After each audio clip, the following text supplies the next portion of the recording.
Hey everyone, tonight we're drifting back more than 1,000 years into the chilly world of Viking longships, smoky wooden halls, and quiet villages that never expected strangers to arrive before sunrise. So, dim the lights a little. Get comfortable beneath a warm blanket. Perhaps imagine the gentle sound of waves brushing against the side of a wooden ship, not because you're rowing it, thankfully, but because someone else has volunteered for that exhausting job. Tonight, we're exploring a question that often slips quietly beneath all the dramatic stories of Viking warriors. What actually happened to the people they captured? Movies usually stop after the raid. The village burns. The longships disappear over the horizon. The credits roll. But history, as usual, continues long after the exciting part is over. And for thousands, upon thousands of captives, the real story only began once the ship sailed away. It's a story filled with hardship, trade, strange customs, unexpected opportunities for a lucky few, and an enormous amount of walking. Medieval people walked almost everywhere, which seems deeply unfair considering how often they were already having a terrible day. So settle in, and let's quietly drift back to Scandinavia. The Vikings themselves rarely woke up thinking of themselves as Vikings. That word described an activity more than a nationality. Going on a Viking meant setting out on an overseas expedition, often involving trade, exploration, or, depending on everyone's mood that morning, stealing absolutely everything that wasn't nailed down. Even then, they usually took the nails. Life in Scandinavia wasn't especially easy. The climate was harsh, growing seasons were short. Good farmland was surprisingly limited. Families competed over inheritance. A younger son might discover that his older brother inherited nearly everything, while he inherited a very nice view of somebody else's farmland. Naturally, many ambitious young men looked toward the sea. Across the water lay monasteries, market towns, wealthy kingdoms, and people who had accumulated valuables without first consulting their Scandinavian neighbors. This imbalance simply couldn't continue. At least, that seems to have been the Viking opinion. Raiding became profitable. Silver could be taken. Weapons could be taken. Livestock could be taken. And people could be taken. Those people became one of the most valuable prizes of all. Modern audiences sometimes imagine treasure as piles of gold coins. But throughout much of early medieval Europe, human beings represented an equally valuable commodity. Strong workers could clear forests. Women could maintain households. Craftsmen possessed specialized skills. Children could grow into productive laborers. Every captive represented economic value. It is an uncomfortable truth. But medieval societies often measured wealth very differently than we do today. A successful raid might return home carrying silver in wooden chests. It might also return carrying dozens of frightened captives, sometimes many more. Imagine a peaceful monastery somewhere along the English coast. The monks have begun their morning prayers. The weather seems ordinary. Perhaps someone is baking bread. Perhaps another monk is copying a manuscript with extraordinary patience. Hours later, everything changes. Longships appear. The attack happens astonishingly fast. The Vikings knew surprise mattered. Lingering invited resistance, so raids moved with frightening efficiency. Buildings were searched, food collected, valuables gathered. Anyone capable of resisting might be killed. Others were tied together. Then came the long journey north. No one asked whether they wished to go. History is occasionally very inconsiderate that way. Life aboard a Viking ship wasn't exactly designed for passenger comfort. Even free Viking crews found voyages physically exhausting. Captured prisoners experienced something much worse. Many were bound. Food could be limited. Fresh water required careful management. Weather determined everything. A calm sea might offer quiet misery.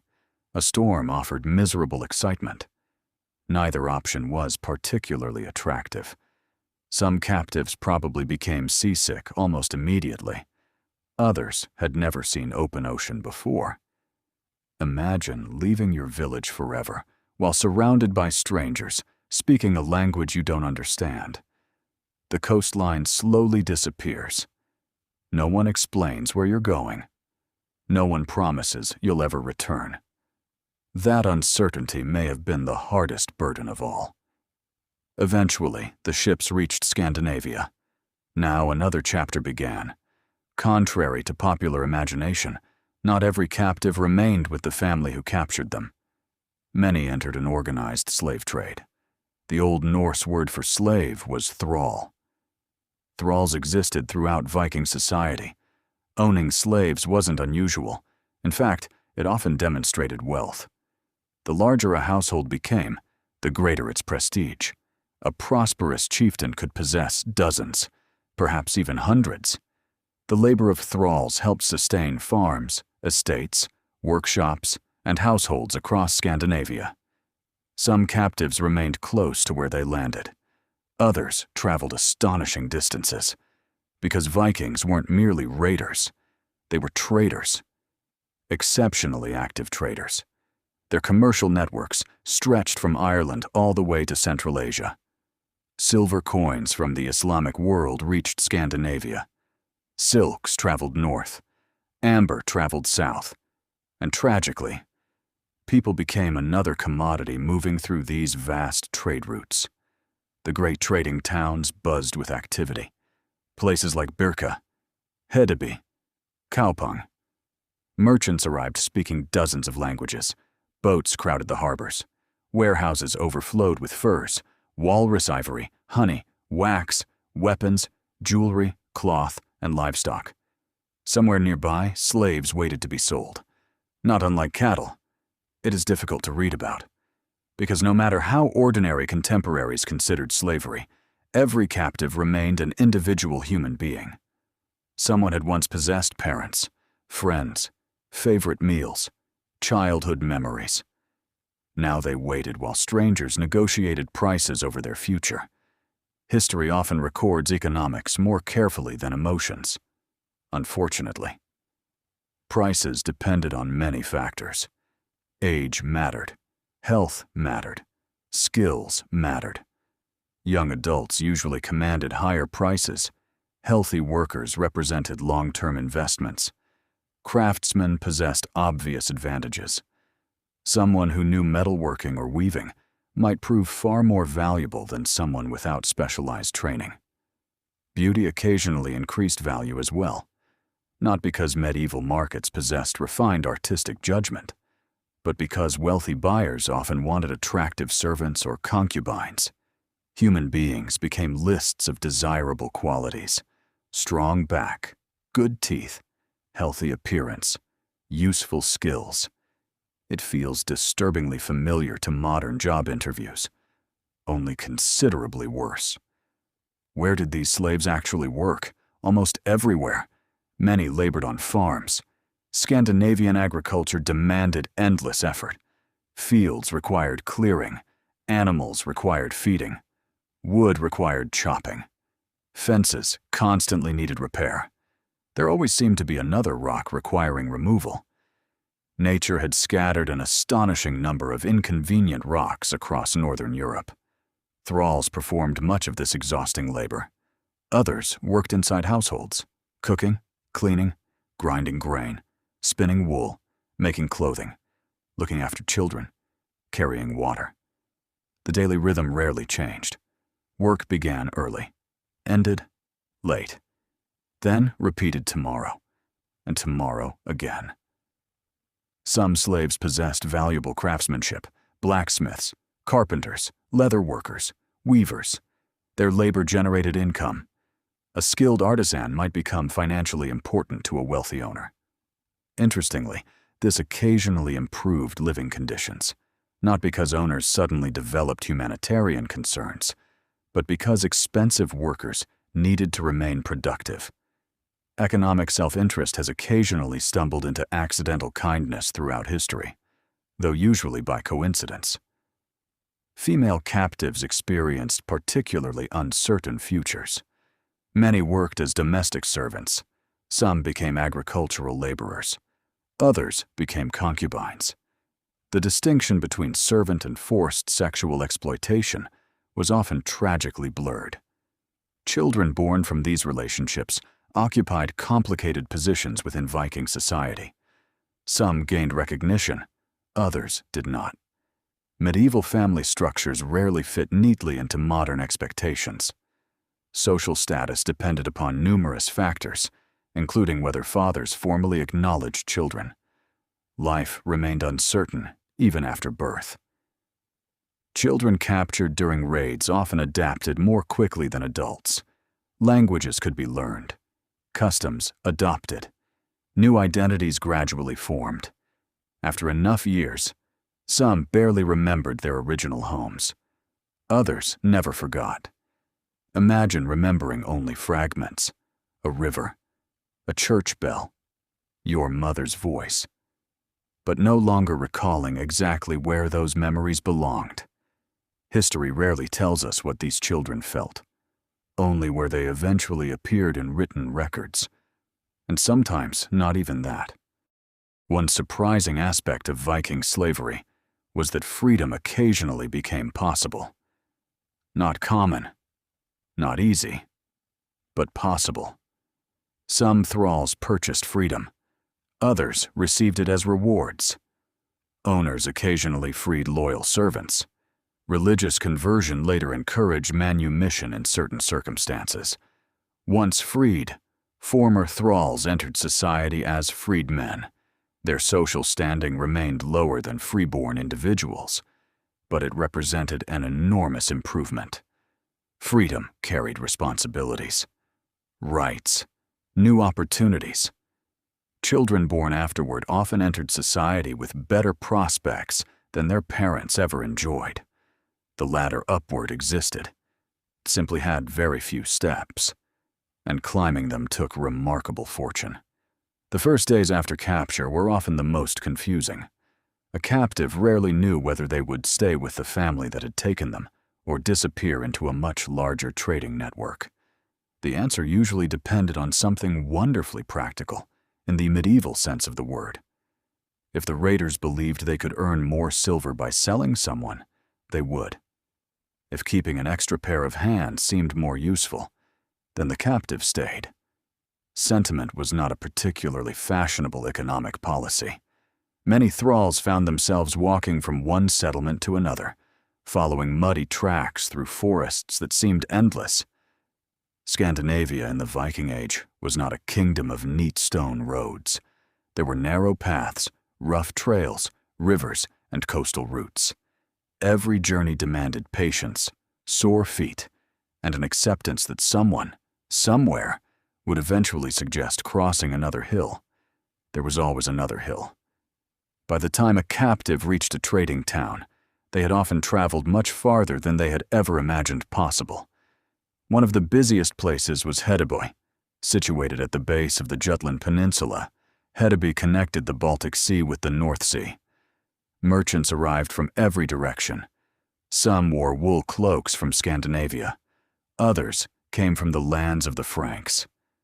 Slavic traders arrived from the east. Travelers from the Islamic world occasionally appeared with silver coins that had crossed thousands of kilometers. Walking through the marketplace must have been overwhelming. Different languages floated through the air. Smoke drifted upward from cooking fires. Blacksmiths hammered iron with patient determination. Merchants argued politely, loudly, and then politely again. Animals wandered wherever animals believed they had business, which, as history repeatedly demonstrates, is everywhere. For the captives, this lively marketplace represented uncertainty. Some waited only a few hours before someone purchased them. Others remained for days, perhaps longer. No one handed them a schedule. No helpful sign announced, "Congratulations. You will shortly begin your exciting new career in agricultural labor." History rarely offered such conveniences. Instead, buyers inspected people with the detached curiosity usually reserved for livestock. Could this person lift heavy loads? Did they appear healthy? Were their hands rough with experience? Did they already possess useful skills? Questions like these determined futures. Some merchants specialized almost entirely in transporting slaves across Europe. The Vikings were not alone in participating in this trade. Far from it. Throughout the early medieval world, slavery existed in many different societies. The Byzantine Empire used slaves. The Islamic caliphates purchased slaves. Various European kingdoms bought and sold them. The Viking trade connected these regions together, creating enormous commercial networks that stretched farther than many people today realize. A person captured on the coast of Ireland might eventually find themselves living near the Black Sea. Someone taken from a Slavic village could appear in Scandinavia. Another captive might journey south toward Constantinople. The distances were astonishing. Modern air travel has made enormous journeys seem almost ordinary. A 12-hour flight feels long. A journey of several thousand kilometers by river, horseback, and foot during the 9th century could consume months, sometimes even longer, and all of it without comfortable seats or complimentary refreshments. Progress occasionally deserves a little appreciation. One of the most valuable commodities flowing through Viking trade was silver. Unlike many later European economies, Viking commerce relied heavily upon weighed silver rather than coins, with fixed values. Merchants carried scales, tiny weights, small pieces of cut silver. Transactions involved careful measuring rather than simply counting coins. It made every marketplace resemble a surprisingly serious baking competition. Except everyone was weighing precious metal instead of flour. Large quantities of Islamic silver entered Scandinavia through eastern trade routes. Archaeologists have uncovered thousands upon thousands of Arabic silver coins buried in Scandinavian hoards. Many Vikings probably could not read the Arabic inscriptions. They did not particularly need to. Silver remained silver. The coins had traveled farther than most medieval people ever would. So, unfortunately, had many of the slaves exchanged for them. As years passed, some thralls learned the Norse language surprisingly well. Children adapted first. Adults followed more slowly. Language became a tool for survival. Understanding instructions reduced punishment. Conversation occasionally built trust. Friendships, while uncommon across social boundaries, were not impossible. Life is rarely as simple as legal status suggests. Even within slavery, human relationships developed in unexpected ways. Some owners treated thralls with relentless cruelty. Others behaved with practical indifference. A few formed genuine respect for particularly skilled servants. This did not erase the institution itself. It merely reminds us that individual personalities varied enormously. History refuses to become simple. It insists upon remaining complicated. Archaeological discoveries support this complexity. Some graves suggest that certain former slaves accumulated modest wealth after gaining freedom. Others remained poor throughout their lives. Still others vanished entirely from the historical record, which, sadly, was the fate of most ordinary people. Kings commissioned poems, warriors inspired sagas. Thralls usually left behind silence. Occasionally, that silence is interrupted by a legal document, or a runestone, or the remains of a small farmhouse. Tiny fragments, enough to remind us they existed, not enough to tell us everything they hoped, feared, or dreamed. As Christianity slowly spread through Scandinavia during the 10th and 11th centuries, attitudes toward slavery began changing. Not immediately. History almost never changes immediately. Despite Christian teachings encouraging compassion and the freeing of slaves in certain situations, slavery continued for generations. Economic systems rarely surrender because someone delivers an inspiring sermon. Money tends to be stubborn. Even so, gradual changes appeared. Some rulers encouraged manumission. Churches occasionally criticized the buying and selling of fellow Christians. Over time, legal systems evolved. The institution slowly weakened. It did not disappear overnight. But century by century, it became less central to Scandinavian society. By the 12th and 13th centuries, traditional Viking slavery had declined significantly. The world itself was changing. The Viking Age quietly slipped into history. Long ships became less common. Raiding faded. Kingdoms grew stronger. Trade continued, but under different rules. The descendants of former thralls and former masters now lived side by side in societies becoming increasingly medieval rather than distinctly Viking. It is tempting to imagine neat endings, a final page, a satisfying conclusion. History almost never cooperates. Many captives never returned home. Some forgot where home had been. Others built entirely new lives. A fortunate few achieved freedom. Many did not. The story of Viking slavery is therefore not simply about raids. It is about ordinary lives, reshaped by enormous forces beyond individual control. Empires expanded, trade routes flourished, kings sought power, merchants sought profit, and countless ordinary people paid the price. As the evening grows quieter, it becomes easier to remember that history is often measured not only by famous battles or celebrated rulers, but by anonymous people whose names disappeared long ago. Their stories survive only in scattered clues: a broken chain, a legal code, a weathered grave, a handful of silver, tiny whispers from 1,000 years ago. And if we listen carefully enough, they still have something to tell us. So let us leave the busy marketplace behind and drift gently onward, because our journey through the Viking world is only just beginning. The dramatic part of the story was usually very short. A raid might last an hour, the voyage home perhaps a week or two. The sale in the marketplace could be finished before lunchtime. After that came something far less exciting, but far more important. Ordinary life. History has a habit of remembering battles while quietly forgetting breakfast. Yet breakfast, for most people, happened far more often. For a newly purchased thrall, the first morning in a Norse household probably began before sunrise, not because anyone particularly enjoyed waking in darkness, because cows, sheep, goats, and hungry children had developed an astonishing inability to respect sleeping schedules. Someone had to feed the animals. Someone had to fetch water. Someone had to split firewood. Someone had to stir the porridge before it burned. And very often, that someone was a thrall. Imagine stepping outside into the cold Scandinavian morning. The air is sharp enough to make every breath noticeable.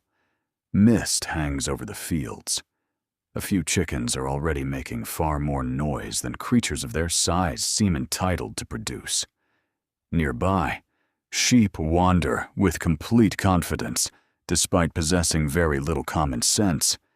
Nature, it seems, enjoys assigning confidence quite independently of intelligence. The farmhouse itself was rarely grand. Most Viking families lived in longhouses built from timber, turf, and thatch. Inside, the building smelled of smoke almost constantly. A fire burned in the center. The smoke escaped through openings in the roof, or at least, it attempted to. Some of it simply stayed inside, politely coating everything with soot. Walls became dark. Clothing absorbed the smell. Hair did the same. After enough years, one suspects people simply stopped noticing. Modern noses might protest. Medieval noses had largely accepted their fate. Sleeping arrangements reflected social status. The household's free members occupied the better spaces. Thralls slept where room allowed, sometimes near the animals, sometimes along the walls. Privacy was almost non-existent. Entire families shared one enormous building. Children cried, dogs barked. Someone snored with the determination of an angry walrus. Peace and quiet were valuable luxuries. The work began immediately. Women often spent hours grinding grain. This sounds pleasantly simple, until one remembers it involved pushing heavy millstones again and again. Hour after hour. Every loaf of bread represented an impressive amount of physical labor. Modern kitchen appliances deserve a surprising amount of gratitude. One button has replaced thousands of repetitive movements. History occasionally reminds us that convenience is a very recent invention. Thralls also carried water. This task never really ended. Water for cooking, water for drinking, water for washing, water for animals. Each bucket felt manageable, the 20th bucket perhaps less so. There always seemed to be another journey to the stream, another trip back uphill. Gravity, unfortunately, has maintained remarkably consistent policies throughout human history. Men assigned to outdoor labor faced equally demanding routines. Fields required clearing. Trees required cutting. Fences collapsed with dependable regularity. Boats demanded repairs.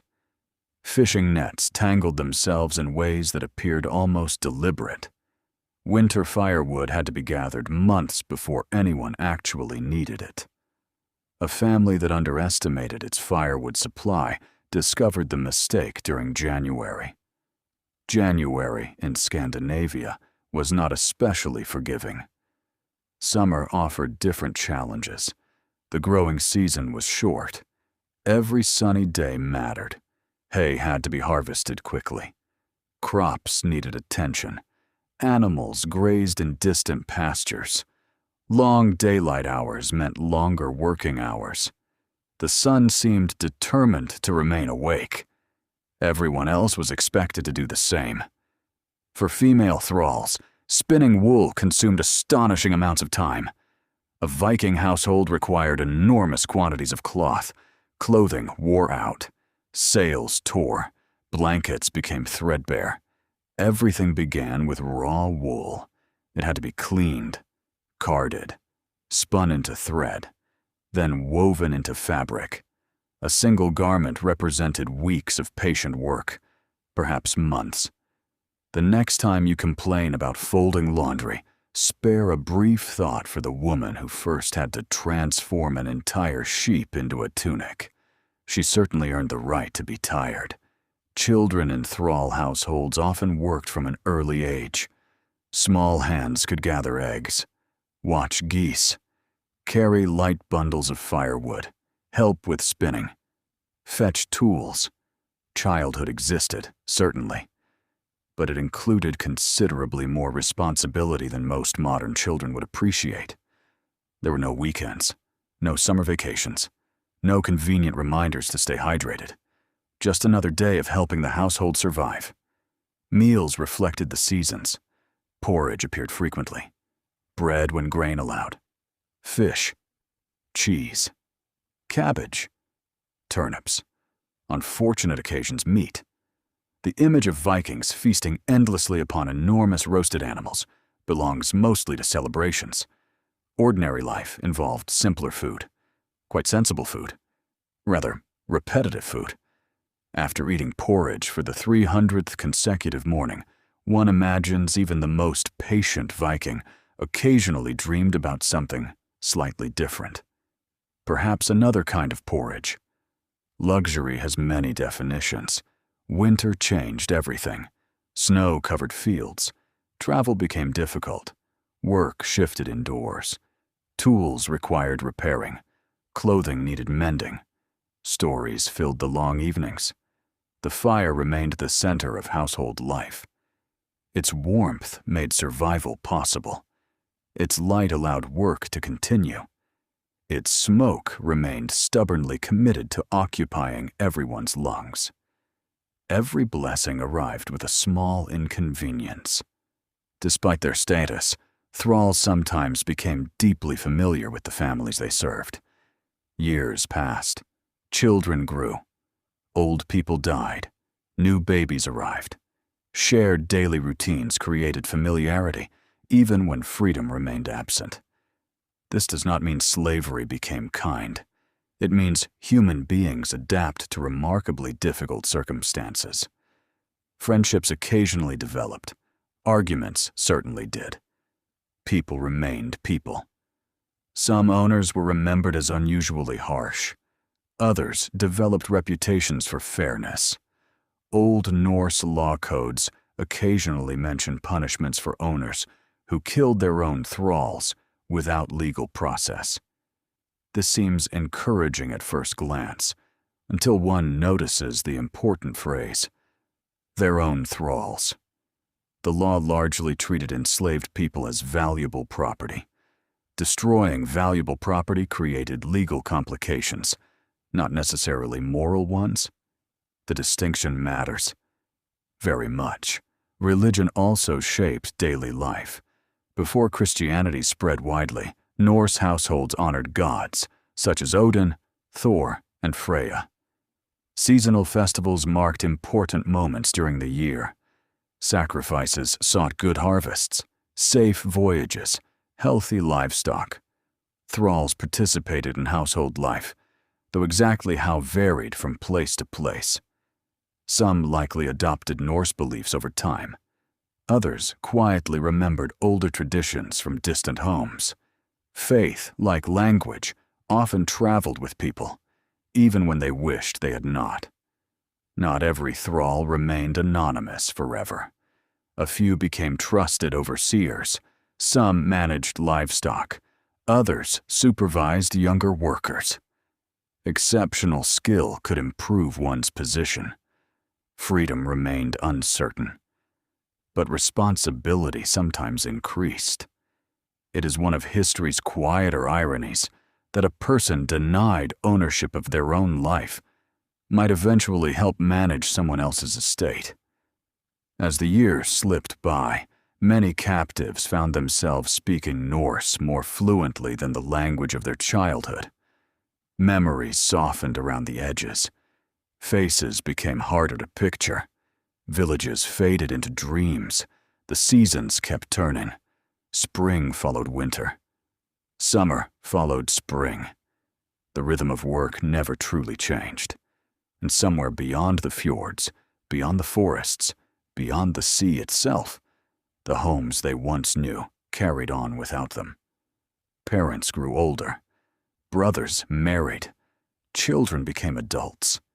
Entire generations passed. Many families never discovered what became of those who disappeared during Viking raids. No letter arrived. No traveler brought news. Only silence.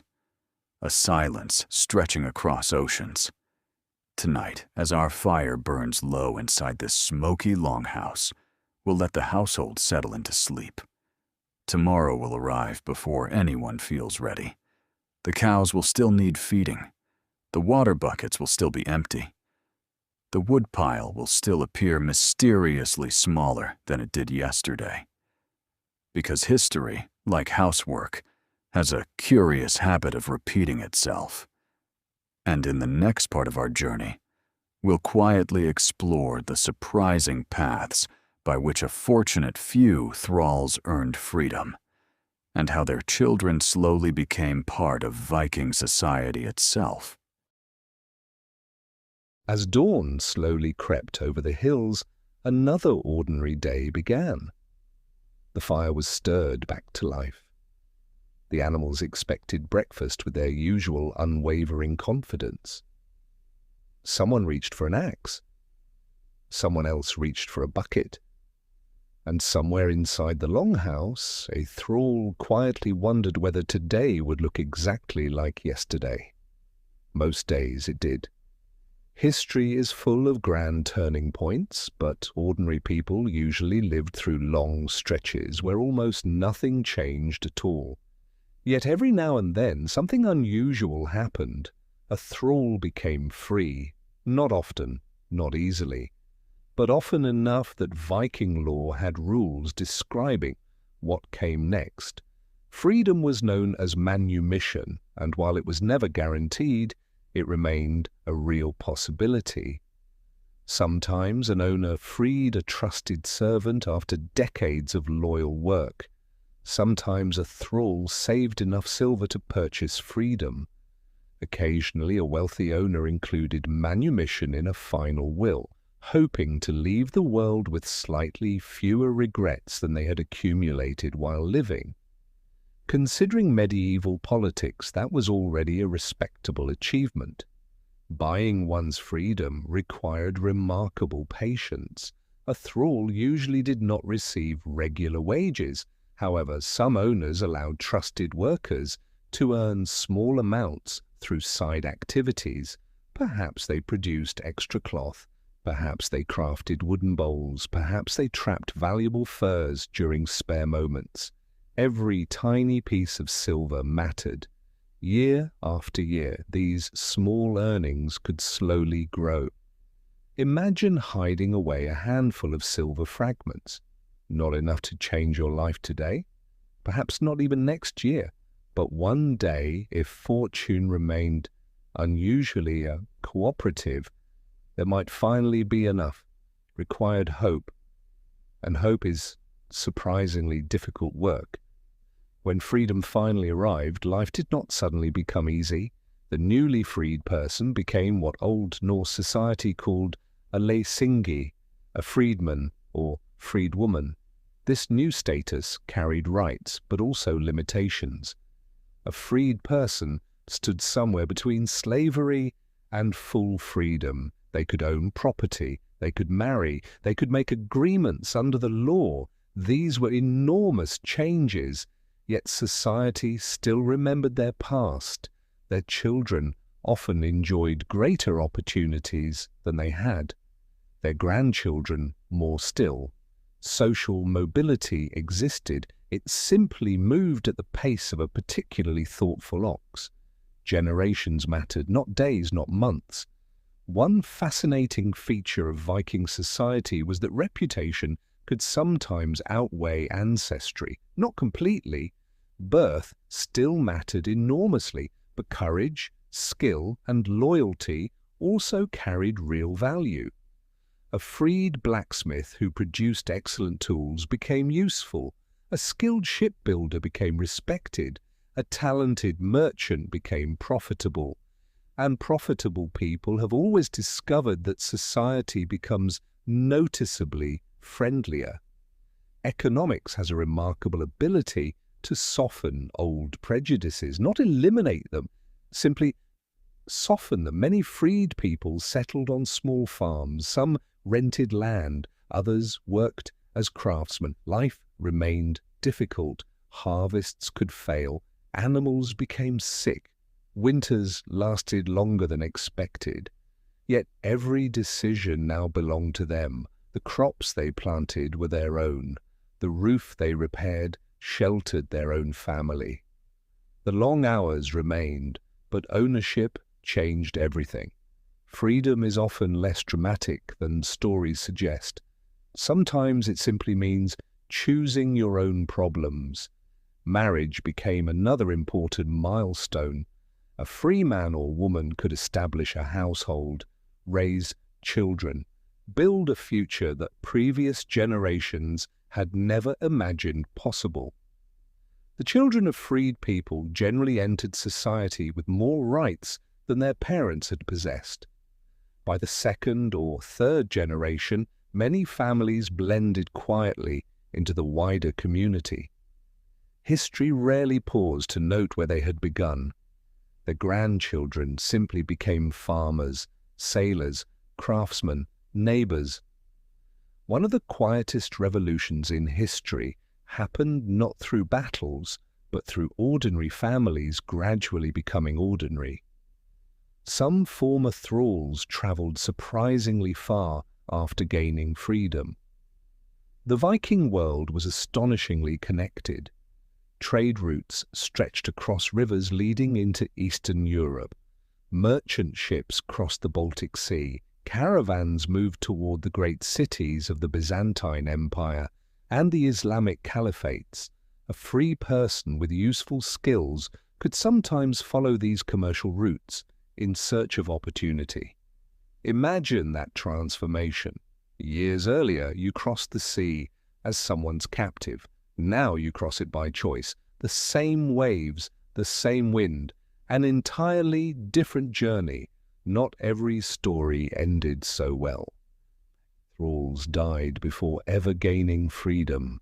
Hard labor wore down the body. Disease spread quickly in crowded settlements. Medical knowledge remained limited. Even relatively small infections could become deadly. A deep cut from an axe, a broken bone, a winter fever.